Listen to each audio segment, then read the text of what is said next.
வணக்கம். ஆகாஷ்வாணி புதுச்சேரி மாநில செய்திகள் வாசிப்பவர் நாராயணசாமி.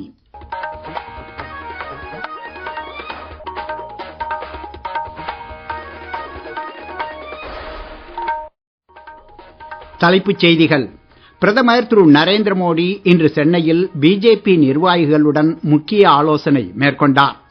தேசிய ஜனநாயக கூட்டணியின் முன்னுரிமை பணி பெண்கள் மேம்பாடுதான் என்று கேரள மாநிலம் திருவள்ளாவில் நடைபெற்ற தேர்தல் பிரச்சாரத்தில் பிரதமர் திரு நரேந்திர மோடி தெரிவித்தார்.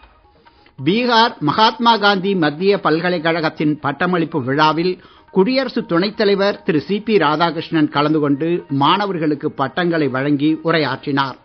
புதுச்சேரியில் அரசியல் கட்சி தலைவர்கள் தேர்தல் பரப்புரை மேற்கொண்டனர். இனி விரிவான செய்திகள். பிஜேபி மூத்த தலைவரும் பிரதமருமான திரு நரேந்திர மோடி சென்னையில் இன்று காலை கட்சி நிர்வாகிகளுடன் முக்கிய ஆலோசனை மேற்கொண்டார். தேசிய ஜனநாயக கூட்டணி வேட்பாளர்களுக்கு ஆதரவாக தமிழகத்தில் பிரதமர் மேற்கொள்ளவிருக்கும் பிரச்சார பயணத் திட்டம், பொதுக்கூட்டம் நடைபெறும் இடங்கள் உள்ளிட்டவை குறித்து இதில் விவாதிக்கப்பட்டதாக தெரிவிக்கப்பட்டுள்ளது. பிஜேபி மாநில தலைவர் திரு நயினார் நாகேந்திரன், மத்திய இணையமைச்சர் டாக்டர் எல். முருகன், முன்னாள் ஆளுநர் டாக்டர் தமிழிசை சவுந்தரராஜன், முன்னாள் மாநில பிஜேபி தலைவர் திரு அண்ணாமலை, திருமதி வானதி சீனிவாசன் ஆகியோர் இக்கூட்டத்தில் பங்கேற்றனர். இந்த தேர்தல் பணிகளுக்கு இடையே இசையமைப்பாளர் திரு ரமேஷ் விநாயகம் தம்மை சந்தித்தது தொடர்பான காணொளியை பிரதமர் திரு நரேந்திர மோடி சமூக வலைதளத்தில் பதிவிட்டுள்ளார்.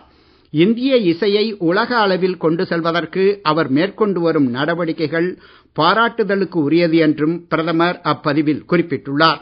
இந்திய செவ்வியல் இசையில் ஒரு வகை அலங்கார நுணுக்கமான கமகத்தை தனது கண்டுபிடிப்பான கமக பெட்டி வாயிலாக பதிவு செய்து அதற்கான காப்புரிமையையும் அவர் பெற்றுள்ளார். பிரதமரும் பாஜக மூத்த தலைவருமான திரு நரேந்திர மோடி கேரள மாநிலம் திருவள்ளா மற்றும் திருவனந்தபுரத்தில் நடைபெறும் என்டிஏ தேர்தல் பிரச்சார கூட்டங்களில் பங்கேற்பதற்காக இன்று கேரளா சென்றுள்ளார். தேசிய ஜனநாயக கூட்டணியின் முன்னுரிமை பணி பெண்கள் மேம்பாடுதான் என்றும் அதன் கொள்கைகளால் பெண்களே அதிகம் பயனடைந்துள்ளனர் என்றும் பிரதமரும் பாஜகவின் மூத்த தலைவருமான திரு நரேந்திர மோடி கூறியுள்ளார். தேசிய ஜனநாயக கூட்டணியின் தேர்தல் பிரச்சாரத்தின் ஒரு பகுதியாக இன்று திருவள்ளாவில் நடைபெற்ற பொதுக்கூட்டத்தில் அவர் உரையாற்றினார். கேரளா ஒரு வரலாற்று மாற்றத்திற்கு தயாராக உள்ளது என்றும் தேசிய ஜனநாயக கூட்டணியின் மீது மக்கள் வைத்துள்ள அளவற்ற நம்பிக்கை மாநிலம் முழுவதும் தெளிவாக தெரிகிறது என்றும் அவர் கூறினார். மேலும் இடதுசாரி ஜனநாயக முன்னணி மற்றும் ஐக்கிய ஜனநாயக முன்னணி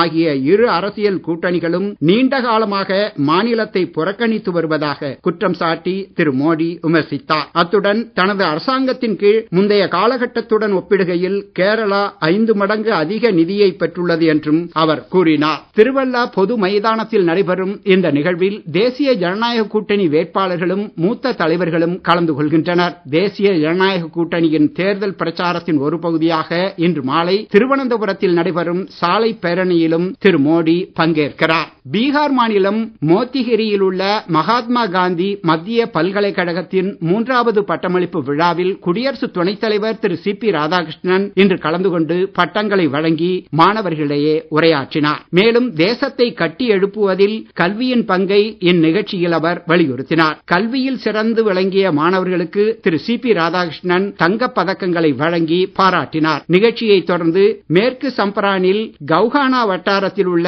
பித்தி ஹார்வா காந்தி ஆசிரமத்திற்கு சென்று அவர் மரியாதை செலுத்தினார். உலகளாவிய போட்டி நிறைந்த தற்போதைய சூழலில் வேகமாக வளரும் தொழில்நுட்பம், எரிசக்தி, ராணுவ திறன், இணைப்புகள், வள ஆதாரங்களின் வளர்ச்சி சவாலாக உள்ளதாக ராய்ப்பூரில் இந்திய மேலாண்மை கழகத்தின் 15வது பட்டமளிப்பு விழாவில் கலந்து கொண்டு பேசுகையில் மத்திய வெளியுறவு அமைச்சர் டாக்டர் ஜெய்சங்கர் தெரிவித்தார். இத்தகைய சூழலில் சவால்களை எதிர்கொண்டு தத்தம் நடவடிக்கைகளை பரவலாக்கும் முயற்சிகளை பல்வேறு நாடுகளும் தொழில் நிறுவனங்களும் மேற்கொண்டுள்ளதாக கூறியுள்ளார். ஹார்முஸ் நீரிணையை கடந்து கிரீன் சன்வி எல்பிஜி கப்பல் இந்தியாவிற்கு புறப்பட்டுள்ளது. இதையடுத்து மேற்காசிய போர் சூழலில் 7வது எரிபொருள் கப்பல் இந்தியா வருவது குறிப்பிடத்தக்கது. வளைகுடா நாடுகளில் 400க்கும் மேற்பட்ட இந்தியர்களுடன் 17 கப்பல்கள் உள்ள நிலையில் நிலைமையை தொடர்ந்து கண்காணிக்கப்பட்டு வருவதாக மத்திய அரசு தெரிவித்துள்ளது. நீங்கள் கேட்டுக்கொண்டிருப்பது மாநில செய்திகள். ஆகாஷ்வாணி செய்திகளை நேயர்கள் உடனுக்குடன் தெரிந்து கொள்ள எமது புதுச்சேரி மண்டல செய்திப் பிரிவின் சமூக ஊடகங்களான @airnews_புதுவை என்ற எக்ஸ் பக்கத்தையும், all India radio news Puducherry என்ற Facebook பக்கத்தையும், @RNU புதுச்சேரி என்ற யூடியூப் சேனலையும் அணுகலாம். செய்திகள் தொடர்கின்றன. புதுச்சேரியில் இன்று நடைபெற்ற பல்வேறு அரசியல் கட்சியினரின் தேர்தல் பரப்புரை குறித்த செய்தி தொகுப்பு. புதுச்சேரி சட்டமன்ற தேர்தலை முன்னிட்டு தேசிய மற்றும் மாநில தலைவர்களின் வருகையால் புதுச்சேரி, காரைக்கால், மாஹே மற்றும் ஏனாம் பகுதிகள் தேர்தல் விழா கோலம் பூண்டுள்ளன. தேசிய ஜனநாயக கூட்டணி, காங்கிரஸ், மார்க்சிஸ்ட் கம்யூனிஸ்ட் கட்சி மற்றும் தமிழக வெற்றிக் கழகம் ஆகிய கட்சிகளின் தலைவர்கள் தங்களது தேர்தல் வாக்குறுதிகளையும் விமர்சனங்களையும் முன்வைத்து இன்று தீவிர பிரச்சாரத்தில் ஈடுபட்டனர்.